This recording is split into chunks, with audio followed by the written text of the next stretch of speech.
Las 1001 noches. Noche 20. Cuando llegó la noche 20, refirió: Me he enterado, oh rey feliz, de que Chafar prosiguió así su relato, le dio la bienvenida y le dijo: Vamos, goza esta noche con tu esposa. Mañana te presentaré al sultán y espero que Dios te conceda toda suerte de bienes. Nur al-Din poseyó a su esposa, la hija del visir. Y esto es lo referente a Nur al-Din. Su hermano había estado ausente con el sultán durante todo el tiempo que había durado el viaje. Cuando regresó no encontró a Nur al-Din y preguntó por él a los criados. Le contestaron: El día que te marchaste con el sultán, montó en su mula, enjaezada como para una fiesta, y nos dijo que se dirigía hacia Caliub, que estaría fuera 1 o 2 días, pues estaba angustiado, y que no nos necesitaba a ninguno de nosotros. Desde que se marchó hasta hoy, no hemos recibido ninguna noticia suya. Shams al-Din se sintió inquieto por la partida de su hermano y tuvo una gran pena por haberle perdido. Se decía: la culpa la tengo yo, que lo molesté en la conversación de la noche que precedió a mi viaje con el sultán. Tal vez haya emprendido el viaje medio trastornado. Es necesario que mande a alguien en pos de él. Fue a ver al sultán y le informó de lo que ocurría. Este escribió cartas y mandó que las llevasen por todas las provincias. Pero Nur al-Din había andado mucho durante la ausencia del sultán y su hermano. Los mensajeros llevaron las cartas, pero regresaron sin encontrar rastro de sus noticias. Shams al-Din dio por perdido a su hermano y se lamentó. Yo le enojé con mis palabras acerca del matrimonio de los hijos. Ojalá nada de esto hubiera ocurrido. Todo ha sucedido por mi poco juicio y por mi falta de reflexión. Al cabo de poco tiempo se casó con la hija de uno de los comerciantes de El Cairo. Firmaron el contrato matrimonial y la poseyó, y dio la coincidencia de que en la misma noche en que Shams al-Din gozaba de su esposa, en aquella misma noche, Nur al-Din poseía la suya, la hija del visir de Basora. Todo eso ocurrió así por voluntad de Dios, ensalzado sea, para que se cumpliesen sus decretos entre las criaturas. Todo sucedió como habían planeado, pues las 2 esposas quedaron encintas y dieron a luz. La mujer de Shams al-Din, ministro de Egipto, tuvo una niña tan hermosa como jamás se había visto en este país. La de Nur al-Din dio a la luz un varón cuya hermosura no tenía par en su época. Como dijo el poeta: es un joven esbelto por cuya saliva desprecia el comensal la copa repleta y el porrón. El efecto del vino, su color y su gusto están respectivamente en sus pupilas, sus mejillas y en su saliva. Otro poeta dijo: su propia belleza se presentase a competir con él, bajaría avergonzada la cabeza. Si se le preguntase: belleza, ¿has visto algo parecido?, contestaría: igual a este, ninguno. Lo llamaron Hassan, y el 7º día después de su nacimiento celebraron un banquete y sirvieron manjares propios de los hijos de un rey. Después, el visir de Basora salió con Nur al-Din y se dirigió con él a saludar al sultán. Cuando estuvo en su presencia, besó el suelo. Nur al-Din, que era elocuente de corazón, firme, bello y generoso, recitó los versos del poeta. Este es el que ha extendido su justicia sobre todos los hombres, quien ha organizado todos los países. Le estoy agradecido por unos beneficios que son como preciosos collares que se ponen en el cuello. Beso la punta de sus dedos, que no son tales, sino las llaves que abren los dones. El sultán lo recibió bien. Dio las gracias a Nur al-Din por lo que había dicho y preguntó al visir: ¿quién es este joven? El ministro le contó el relato desde el principio hasta el fin y añadió: es el hijo de mi hermano. ¿Cómo va a ser el hijo de tu hermano si nunca he oído hablar de éste? Señor, tenía un hermano que era ministro en el país egipcio. Murió dejando 2 hijos. El mayor ocupa el cargo de visir que dejó vacante su padre, y éste ha venido a mi lado. Yo había jurado que no casaría a mi hija con nadie más que con él. En cuanto llegó, los casé. Él es joven y yo ya soy viejo. Oigo mal y soy indeciso. Querría que el sultán concediese el cargo a mi sobrino, el esposo de mi hija. Es digno del cargo, pues es inteligente y decidido. El sultán miró al joven, y como le gustó, Aceptó la sugerencia del visir de que le nombrase para dicho cargo y se lo concedió en el acto. Le regaló un hermoso vestido de honor y le fijó sueldos y rentas. Nur al-Din besó la mano del soberano y se marchó con su suegro. Ambos iban muy contentos y se dijeron que el nacimiento del niño les había traído buena suerte. Al día siguiente, Nur al-Din se presentó al sultán, besó el suelo y recitó estos dos versos. Cada día te trae nuevas dichas y felicidades a despecho del envidioso. Ojalá sean tus días claros, ojalá sean tenebrosos los de tus enemigos. El soberano le mandó que tomase posesión de su cargo y él así lo hizo, ocupándose enseguida de los asuntos propios de su jurisdicción y en resolver las querellas de los pleiteantes, conforme hacían los visires. El sultán lo observaba y se complacía al ver su actitud, su ingenio y su buen sentido. Al reflexionar sobre estas virtudes, le empezó a apreciar y le allegó más hacia sí. Al caer la noche, Nur al-Din regresó a su casa. Le contó a su suegro lo que había ocurrido y éste se alegró. De día, el suegro se cuidaba del niño, al cual había impuesto el nombre de Hassan, y entre tanto Nur al-Din cumplía sus funciones de visir hasta el punto de que terminó por no separarse del sultán ni de día ni de noche. El soberano le aumentó los sueldos y las rentas. Su posición fue mejorando constantemente y llegó a poseer buques que viajaban repletos de mercancías, numerosas fincas, aceñas y huertos. Cuando su hijo Hassan tuvo 4 años, murió el anciano visir, el padre de su esposa. Nur al-Din hizo celebrar unos solemnes funerales y lo sepultó en la tierra. Hecho esto, se consagró a la educación de su hijo. Cuando éste llegó a la pubertad, mandó a un alfaquí que le enseñase a leer en su casa, que cuidase de su instrucción y lo educase.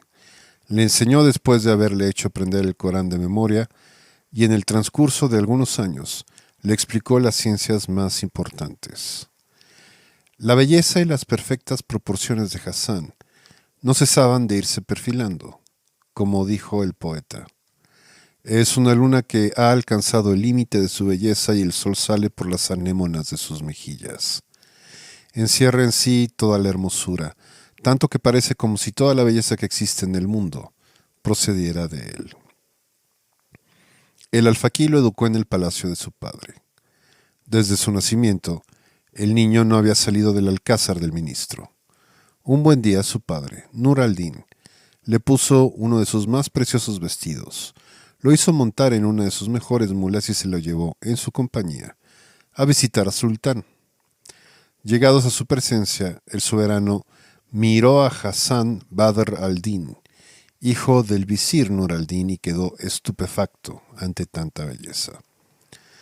Cuando los habitantes de la ciudad lo vieron cruzar con su padre por primera vez, dirigiéndose al palacio del sultán, quedaron admirados de su hermosura, de su esbeltez y de la elegancia de sus líneas y facciones. Vieron que en él se realizaban las palabras del poeta. El astrólogo empezó a escrutar la noche y encontró la figura de aquel esbelto joven que se balanceaba en sus vestidos. Géminis había esparcido en él granos de perlas rutilantes que lucían en sus costados. Marte le había dado el rojo de la mejilla, mientras que Sagitario disparaba flechas desde sus pestañas. De Mercurio le venía la agudeza de ingenio, y Zuja rechazaba las miradas indiscretas de sus detractores. El astrólogo quedó perplejo ante tal tema, mientras que la luna llena besaba la tierra ante tanta beldad. Cuando el sultán lo hubo visto, le hizo numerosos regalos. Le dijo a su padre: «Ministro, cada día traerás a tu hijo». De buen grado, Nur al-Din regresó a su casa con el niño y desde entonces lo llevó todos los días ante el sultán. Así fueron las cosas hasta que el niño cumplió los 15 años. Entonces su padre, el visir, enfermó. Mandó llamar a Hassan y le dijo: «Hijo, sabe que este mundo es una morada transitoria, mientras que la de la otra vida es eterna. Quiero darte un consejo. Escucha lo que voy a decirte y atiende con el corazón». Le recomendó que tratase bien a la gente, que obrase con razón, y le explicó su origen. Habló de su hermano, de su patria y de su ciudad. Lloró por haberse separado de personas tan queridas. Derramó lágrimas y añadió: atiende mis palabras. Tengo un hermano que se llama Shams al-Din y que es tu tío. Él es visir en Egipto y yo lo abandoné y me marché sin su consentimiento.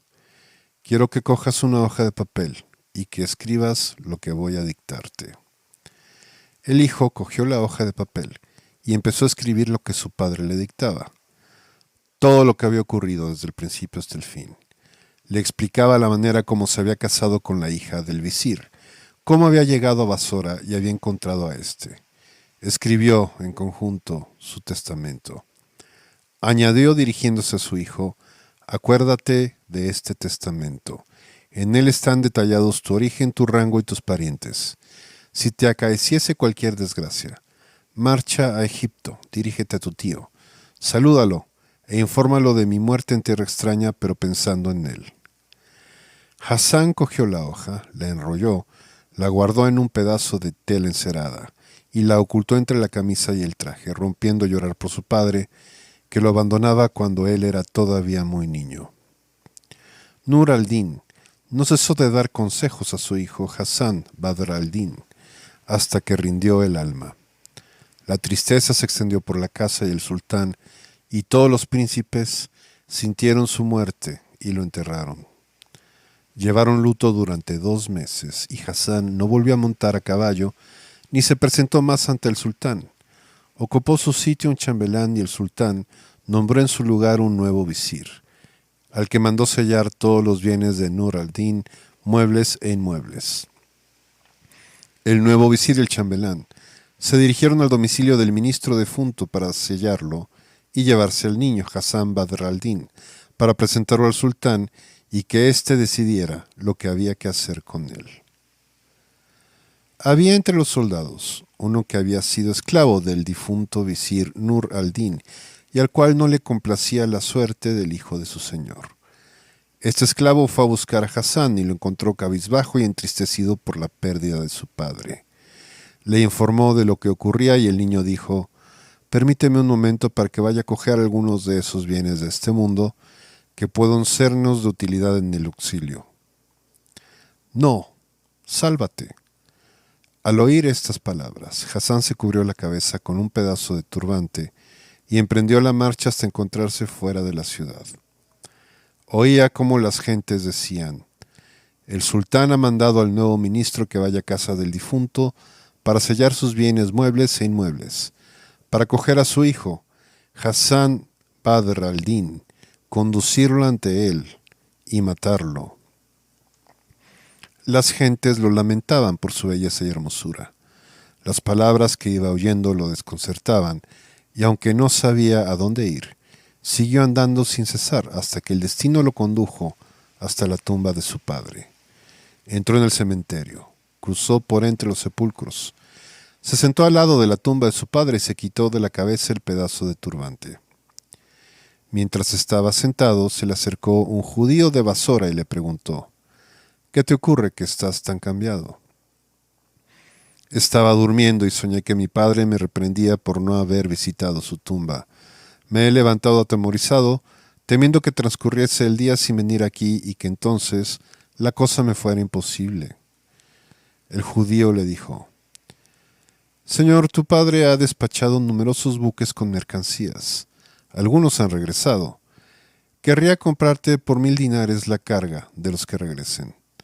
Sacó una bolsa llena de oro, contó 1000 dinares y se los entregó a Hassan, el hijo del visir. El judío le dijo: escribe el contrato de venta y séllalo. Hassan, el hijo del visir, tomó una hoja y escribió en ella: quien suscribe esta hoja es Hassan Badr al-Din, hijo del visir Nur al-Din. He vendido al judío fulano la carga de todos los buques de su padre que lleguen en lo futuro por el precio de 1000 dinares, cuyo importe ha cobrado por anticipado. El judío cogió el contrato, y Hassan rompió a llorar recordando el bienestar y la holgura en la que había vivido. Llegó la noche, y con ella el sueño, y durmió al lado de la tumba de su padre. Dormía aún cuando la luna empezó a surgir por encima de su cabeza. Estaba tendido de espaldas y la luz empezó a iluminarle la cara. Aquella tumba estaba poblada de genios creyentes. Una sílfide salió, vio su rostro mientras dormía y quedó admirada de su hermosura y belleza y exclamó: «Gran Dios, este joven es una hurí del paraíso». Se remontó por los aires, dio unas cuantas vueltas según su costumbre y tropezó con un genio que iba volando. Lo saludó y el otro le devolvió el saludo. Le preguntó: «¿De dónde vienes?». «De Egipto». «¿Quieres venir volando conmigo a ver la hermosura del joven que está durmiendo junto a una tumba?». «Sí». Volaron hasta descender junto al sepulcro.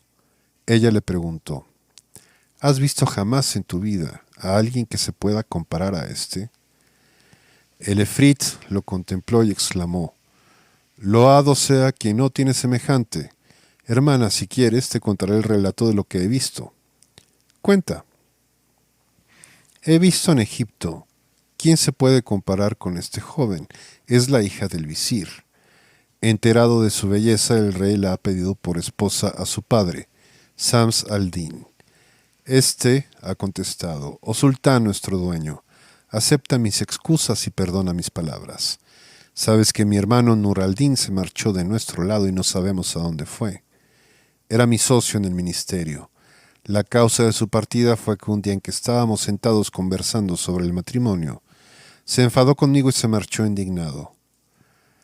Le ha contado todo lo ocurrido entre los dos y añadió: «Esta fue la causa de su enfado, y yo juré, el día que mi mujer dio a luz, que no casaré a mi hija más que con mi sobrino. Hace de eso 18 años y por esta época oí decir que mi hermano se había casado con la hija del visir de Basora, de la cual había tenido un hijo. En honor a mi hermano, casaré a mi hija con él. Por aquellas fechas contraje matrimonio, mi mujer quedó en estado y dio a luz a una niña y ésta pertenece a su primo. Las jóvenes son muchas».